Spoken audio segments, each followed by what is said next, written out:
Hello student, most welcome. तो चलिए लिखेंगे अपन आनंद मासिक पत्रिका अंक 7 के प्रतिलेखन संख्या 17 और 18 का डिक्टेशन लिखने से पहले इसमें आने वाले कुछ हार्ड वर्ड और वाक्यांश पर एक नज़र डाल लेते हैं। यदि आपको इसका पीडीएफ चाहिए तो आप हमारे Telegram channel short hand with Vivek से इसका पीडीएफ भी डाउनलोड कर सकते हैं। टेलीग्राम चैनल तक पहुंचने के लिए इस वीडियो के डिस्क्रिप्शन में लिंक दिया है, या आप टेलीग्राम पर सर्च करेंगे शॉर्ट हैंड विद विवेक तो आपको आसानी से मिल जाएगा।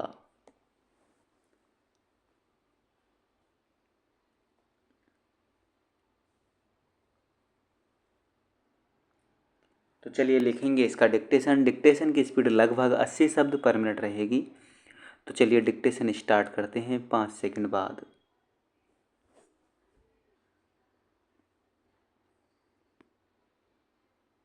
महोदय, राष्ट्रीय उद्देश्यों की प्राप्ति हेतु हमने सार्थक प्रयत्न किए हैं। कहीं शिक्षा को इसका आधार बनाया है तो कहीं अन्य साधनों से हम इन उद्देश्यों की प्राप्ति के लिए प्रयासरत हैं, किंतु अपेक्षित सफलता हमें नहीं मिल पाई है। इस समय एक लोकतंत्र देश में सांप्रदायिक सद्भाव एवं समाजवादी समाज की रचना का उद्देश्य मुँह बाएं खड़ा है। देश के हितों के लिए समय की मांग के लिए आज जनमत तैयार करने की महती आवश्यकता अनुभव की जा रही है। यदि यह उद्देश्य प्राप्त कर लिया जाए तो देश में शांति व सद्भावना स्थापित हो सकती है। उससे देश आत्मनिर्भर व मजबूत हो सकता है तथा बड़ी दृढ़ता से विदेशी ताकतों की साजिशों से बचा जा सकता है। इन उद्देश्यों की प्राप्ति में जनसंचार माध्यम की बड़ी भूमिका है। 3-4 दशक पहले तक किसी नवविवाहिता को आशीष देते समय कहा जाता था, दूधो नहाओ पूतो फलो। 7 बेटों की मां होना सौभाग्य सूचक होता था, पर आज वह बात नहीं। सीमित परिवार और हम दो हमारे दो का नारा अब चौंकाता नहीं।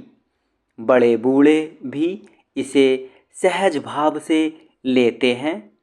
सामाजिक मान्यताओं में व्यापक परिवर्तन लाने में जनसंचार माध्यमों ने ही महत्वपूर्ण भूमिका निभाई है।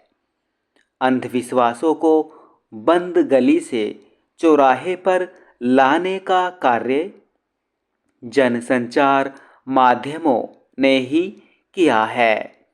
अब यह नहीं माना जाता कि कुष्ठ रोग पूर्व जन्म के पापों का फल है, बल्कि जनसंचार के साधनों ने इस तथ्य को बल दिया है कि जीवन में यह लगने वाला एक रोग है जिसका उपचार संभव है।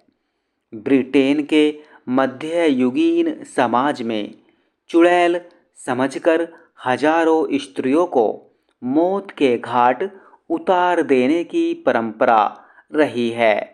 भारत में बाल विवाह और सती प्रथा, इन सब को समाप्त करने में जनसंचार और उनसे पैदा हुई जनजागृति की प्रमुख भूमिका रही।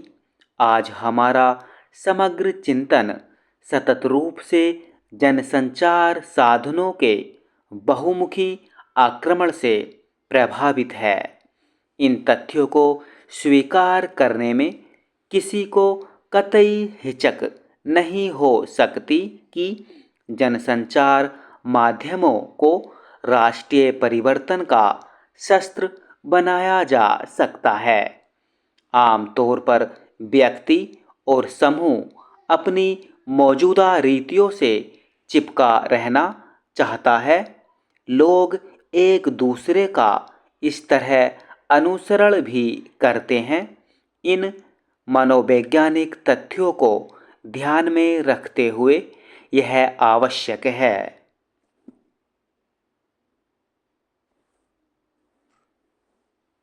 महोदय, देशवासियों का कल्याण किसी भी देश का राष्ट्रीय उद्देश्य होता है। कभी कभी सरकारें इसके प्रति ढिलाई या उदासीनता बरतने लगती हैं। ऐसे समय सरकार को झकझोरना और नागरिकों को जगाना जरूरी होता है। यह काम जनसंचार के माध्यम से ही संभव है। उसी के माध्यम से सही आवाज़ उठाई जा सकती है, जिसके दबाव से सरकार की बेखबरी की नींद दूर हो सकती है। जनसंचार माध्यम का उद्देश्य है कि वह देखे कि वह राष्ट्रीय उद्देश्यों की प्राप्ति में सहायक हो। राष्ट्रीय उद्देश्य होता है देश संगठित रहे। इसके लिए मीडिया को संतुलन, सदास्यता को बढ़ावा देना चाहिए। वर्तमान में संचार माध्यमों की भूमिका पहले से कहीं ज़्यादा महत्वपूर्ण हो गई है। इन साधनों की शक्ति अपार है।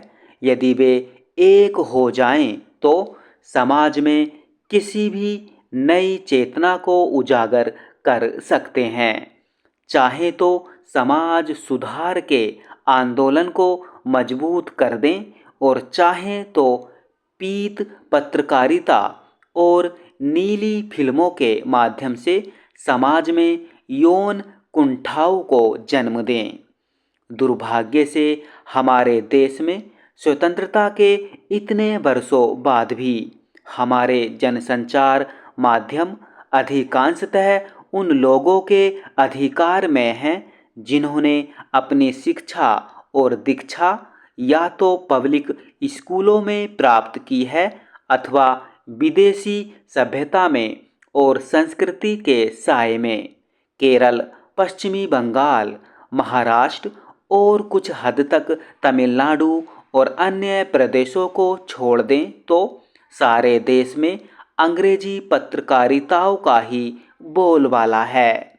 हमारी नीतियों का निर्धारण करने वाली नौकरशाही एक तो स्वयं ही पश्चिमी सभ्यता के साए में पली है, दूसरे उसे अपनी नीतियों के निर्धारण में जिस जानकारी और सम्मिति की आवश्यकता होती है वह उसे अधिकांशतः अंग्रेजी पत्र पत्रिकाओं के माध्यम से प्राप्त होती है, जिन पर विदेशी प्रभाव स्पष्ट लक्षित होता है।